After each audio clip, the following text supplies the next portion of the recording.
ስንፈተ ወሲብ ሲባል እኮ ስለ 5 ነገር ነው ማወራው። አንድ ነገር ብቻ አይደለም። ስንፈተ ወሲብ በስሩ ብዙ ነገሮችን ይይዛል። ብልት አለመቆም ችግርን ያካትታል። ማለትም አንድ ወንድ ጧጧት ብልቱ ማይቆምለት ከሆነ ወይም በግንኙነት ጊዜ ጭራሽ ማይቆም ከሆነ ልፍስፍስ ከሆነ ወይም ቆመልኝ ብሎ ሲደሰት መሀል ላይ የሚልፈሰፈስበት ከሆነ የብልት አለመቆም ችግር አለበት እንላለን። ቶሎ የሚጨርስ ከሆነ ከ3 ደቂቃ ከ1 ደቂቃ በታች ከመጀመሪያ ዙር ያለፈ 6 ወር የቆየ 80% የሚያክለውን ግንኙነቶቹ የሚይዝበት ከሆነ ቶሎ መጨረስ አለበት እንላለን። ዘግይቶ መጨረስ 6 ወር የቆየ 25 እና 30 ደቂቃ እና ከዛ በላይ የሚቆይ ከሆነ ዘግይቶ መጨረስ አለበት እንላለን።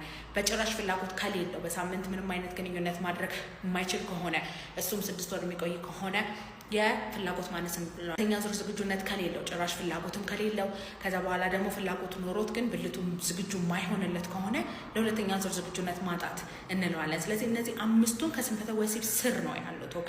ስለዚህ ሆርሞን ላይ፣ ደም ስር ላይ፣ ነርቭ ላይ፣ ጡንቻ ላይ ያሉ ችግሮችን ለአግባብነቱ መርመራችሁ ሕክምና ልናስጀምራችሁ እንችላለን። በማንኛውም ስንፈተ ወሲብ መታከም ከፈለጋችሁ ባዮ ላይ ባለው ስልክ ቁጥር ደውላችሁ ቀጠሮ ማስያዝ ትችላላችሁ። በሬ ሁል ጊዜ ክፍት ነው።